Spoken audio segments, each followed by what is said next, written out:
Can you hear us? Yeah, I can hear you. This is Brian. Yeah. Okay, good. Hi, and welcome to the third segment of Qualcomm's Future of series. This time around, we're going to be talking about the future of 5G beyond smartphones.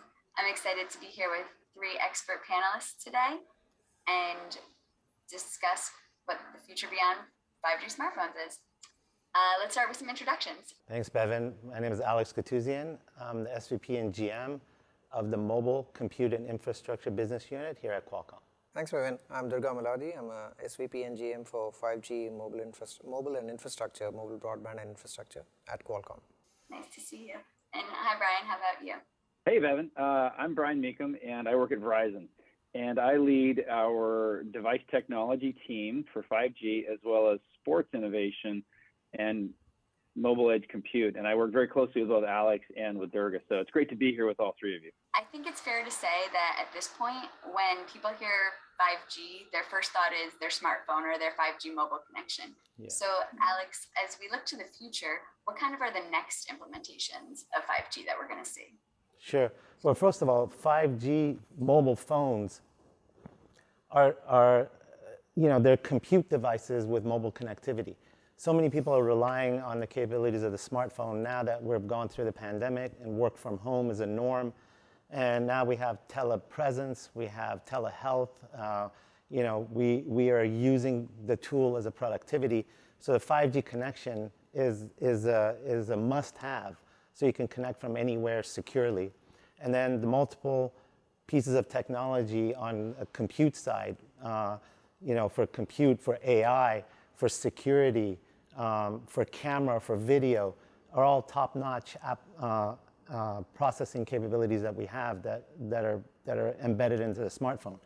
But then 5G stretches way beyond that and into multiple different industries. For example, automotive and industrial and automation of industrial sites and healthcare and industrial IoT. There's so many different applications. We're Qualcomm and 5G, we're kind of creating the intelligent edge where billions of devices will now get connected to the network. And communications is going to be a key piece of what people are going to be using in multiple different applications going forward. So 5G reaches way beyond the smartphone. It has to be more about speed then probably too. So Durga, maybe you could talk to us, as 5G matures and it goes into these other applications, what are some of the key capabilities we're going to be seeing? So the way I see it is that we are in year 3 of 5G, starting from the early 2019 timeframe when the first launches happened. And at this point in time, 5G is gradually permeating into multiple sectors of the industry. And when you start thinking about beyond speed, what is it that you actually expect from 5G? So this is like a preview of what's coming up and what's a little bit down the pipeline, even from standardization process. There's an increasing emphasis of 5G technology and wherever there are needs for reliability and latency. Like when you need something as an ultra reliable link, something that's mission critical, 5G actually handles that extremely well. Ultra low latency for some of the manufacturing applications, healthcare applications, and so on, very valuable. Going a little bit further down, as 5G has been deployed in multiple regions, there's still an emphasis on improving the overall coverage of 5G, especially when you want to set up a 5G site wherever you want and you might not have the right kind of a backhaul. So the whole notion of integration of access and backhaul to improve the nationwide coverage of 5G is another key piece of the technology that's coming up. As we go down into the standardization process, into the next phase, this is the second phase of 5G, so as you go into the third phase of 5G, or the third release of 5G, what we expect to see is 5G going down into the low tier segments when you're talking of, let's say, 5G enabled wearables, 5G enabled AR glasses. Think of all these devices that are still emerging at this point in time, but what you can do when you have 5G connectivity as a part of it. And so that notion of reducing the capability of 5G to fit into those devices, but at the same time trying to make sure that you have cloud connectivity natively built in all the time. So this is another piece of the technology that's coming in further down. Interestingly, as you take a look at overall 5G applications, everywhere in terrestrial networks. In this third phase, which is also release 17 of 5G, there's applications of 5G even over satellite. So there's lots of places where 5G is actually coming up. Bottom line is that as a technology, 5G is now going into so many different sectors that these technology elements will be put together both in the networks and devices to make sure that these industries get enabled. So kind of going off that, in the early days of 5G, in developing these use cases, Verizon has kind of helped foster with setting up 5G labs across the country, and some focused on different areas. Can you, Brian, kind of tell us some of the most interesting success stories you've seen so far, particularly for businesses? Durga and Alex laid a nice groundwork there. They basically referenced that with 5G, we have so much more capacity with the number of devices, with the edge computing capacity, and then that low latency, the speed with which you can communicate with so many devices back and forth. And so Verizon has really enjoyed our partnership with Qualcomm. As Durga references these releases and things that are coming out, there's just so many features and so much horsepower that we just didn't have with 4G. So, thanks to Qualcomm for helping to pioneer that. And then our partnership around millimeter wave, where we're just really going out trying to get to as much coverage and get 5G deployed as much as possible. We've seen amazing things. So I'll give you a couple of examples. So one of the things we've done so far is around sports. And with sports, we just couldn't handle the kind of high definition, low latent, real-time video that we can now. And so today in the NFL, there's quite a few franchises where when you go to the game, you can pick up your phone and you can watch the game with 7 different angles. So think about sitting maybe up in a high seat, or think about you're sitting in your seat, but you don't have the angle you want to see the end zone just right. With Multiview, a product on Verizon through the NFL, we are able to deliver real-time video. Now, when I say real-time, I mean millisecond latency. Because if you're watching the game, and heaven forbid that the fans start cheering and you're taking a quick look to see a different angle and you miss the play because it's laggy, that would be awful. So the experience is real-time. You can watch it and you can see what's happening at the same time it's happening on the field, but just in a different angle. And then you can do replays, and we can overlay statistics and information about the players. And that's something that fans really enjoy. So think about, you're there, you're not sure if there was a holding or the person stepped out of bounds, but you want to hit that replay button and take a look. It's so much more personal now, and you can control things from your device you just couldn't do over 4G. So that's one use case that we're super excited about. And then the next one comes down to putting technology in for the benefit of improving something like a sports team. And we've done that with an NBA team. And in their practice facility, we have been able to give them tracking, performance management, and that's wrapped into a team management layer so that they can tell their players, and I have some use cases, where they can actually tell their players that, hey, your shooting has gone down due to this injury. We need to take a little time off. And NBA players are very stubborn, and most pro sports players are. They don't want to back away from practicing. They think that that's going to make them weaker. And there was a scenario last year where a player was actually told, you got to take a break and let your, something heal.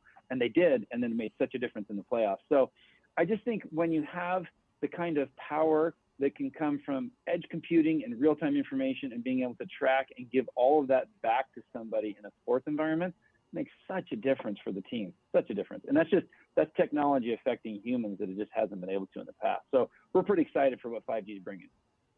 So when you're talking about something I've heard, and I'm sure we all have, is the pandemic has highlighted this need for connectivity. But so when we're talking about industries and how 5G can transform in the future, Alex, can you talk about how maybe it can help really drive these business changes post-pandemic? Yeah, of course. So as the digital transformation starts to happen, and you see it in all different sectors, and every intelligent device, if it's intelligent, it's connected to the network. So with these changes, transformation starts to occur in multiple different sectors of the economy. And so therefore, there'll be profound effects of increased jobs in different sectors, different applications, savings that are going to be profound. For example, if you look at the automotive industry, as autonomous driving becomes a norm, cars have to communicate with each other, communicate with the telecommunication systems around. They have to know exactly what's happening for safe driving environments. They're gonna connect to cameras. They're gonna connect to multiple different sections of the road. You look at different industries such as energy. They can figure out and sense if there's any issue or hazard with power lines. It could prevent fires. Farmers could have multiple different products in their community to try to figure out how to best grow crops, increase productivity there. So there's huge amounts of impact across the economy, as well as we've worked with Accenture and IHS as a market study. There's some incredible numbers that are floating around. For example, by 2035, they're estimating $13 trillion of sales increase because of 5G. And another set of numbers that are amazing, 16 million jobs being created in the US economy, and $1.5 trillion being added to the GDP because of 5G. So you see there's so much impact in so many different sectors, starting with mobile and then spreading out to all these different industries, creating jobs, creating safety, creating different applications. And our partners like Verizon together with us, will take advantage of these things and bring a better life for all the consumers and workers around the world. Spectrum is obviously an important aspect, and I think at this point we have different low band, mid band. With Verizon, you have your C band, and then you've also taken kind of a forefront on millimeter wave, really pushing that. And so, Brian, I'm curious, what do you think, why should businesses really consider 5G millimeter wave when they're looking for these business transformations versus other forms of traditional connectivity? Yeah, great question, Bevin. I think that businesses are considering the level of capacity that they need, the level of response time. Durga mentioned some manufacturing examples, but just imagine, if you will, where people need to have intelligence, information gathered, IoT, things that are where there's not a human involved, but they want sensing and they want manufacturing and information delivered autonomously so that the humans can make decisions, so that humans have the ability to react faster and gather up information. And you just don't get that through traditional means of Wi-Fi, 4G, or other technologies. With 5G, and I think you referenced some of the different bands that are out there, when you have the 5G capability that comes from millimeter wave, and that we will have with our C-band deployment that we're going to put out very soon at Verizon, you get a scale and capability that wasn't anticipated before. And so I think businesses are really interested in being able to take on more. I think Alex mentioned that as well, where they can handle more capacity, or they can respond faster, or they can save lives faster if you're a first responder, or you can take on driving that gets more people in more places because of the 5G intelligence that's out there. And so I think that 5G is still young and people are learning about it, but I see a lot of businesses catching on and detecting that there's so much more they can do now. We're kind of right at the beginning of it all. So I'm just excited for businesses to grow into it. What about governments? I mean, governments are looking to their infrastructure. Durga, maybe you can jump in on this one here, but why should governments around the world globally really seriously consider 5G when they want to secure and modernize their own infrastructure? I think based on everything that you've heard so far, one should really start thinking of 5G not so much as a purely consumer-centric technology only, but it goes way beyond that, and it's more of an operational technology. And as 5G begins to transform a large number of industries, and you take a look at what kind of industries are these, this could be the agriculture sector, the education sector, manufacturing sector. And when you start thinking about some of these sectors, you can clearly see that government does have a role over there from a perspective of setting the right policies in place and actually utilizing 5G as a technology for its own needs. So if you think about the way that a lot of the data that gets harnessed as a part of this entire process by the government, it's important to see that if the government is now involved in, there's a new kind of an energy grid that's coming up. There's tons of data that you can build that energy grid based upon 5G. Similarly, the water grid, the transportation grid, when you have vehicles communicating with the infrastructure around them, the networks around them, and with each other, you can think of the transformation that can occur in the transportation industry. And that's another place where policymakers, regulators, spectrum allocators, and those who are in the business of actually running some of these sectors by themselves have to pay attention. So in that sense, the government is increasingly interested in first understanding what 5G as a technology can do, how it can improve a lot of the sectors in which they're already there, how it can actually improve things further, and then as a part of that whole discussion, have their own views in terms of, well, we want to make sure that this is also a secure technology, something that can be relied upon, because when we talk of these different grids that I was mentioning, the utility grids, there's always an element of making sure that the security is maintained the right way. So from a government perspective, it's not just important to pay attention to the technology, but also get directly involved in it as they start adopting it for all these different segments in which they're involved in. I know we covered a lot of ground here, but I'd like to just kind of wrap up with maybe a quick 1-minute answer from everybody out of all of the 5G capabilities and features, either current or coming down the pipeline. What's most exciting to you and why? And maybe just a quick 1 minute from each person. Alex, do you want to start off? Sure. I think maybe if I just tackle the products that people actually use. I think the next generation of computing is going to move into XR, extended reality. And the exciting part about that is not only is compute, but it's communicating between itself and the cloud. And it'll use intelligent connection to bring services, different services and compute capabilities and entertainment and health and fitness across multiple different users.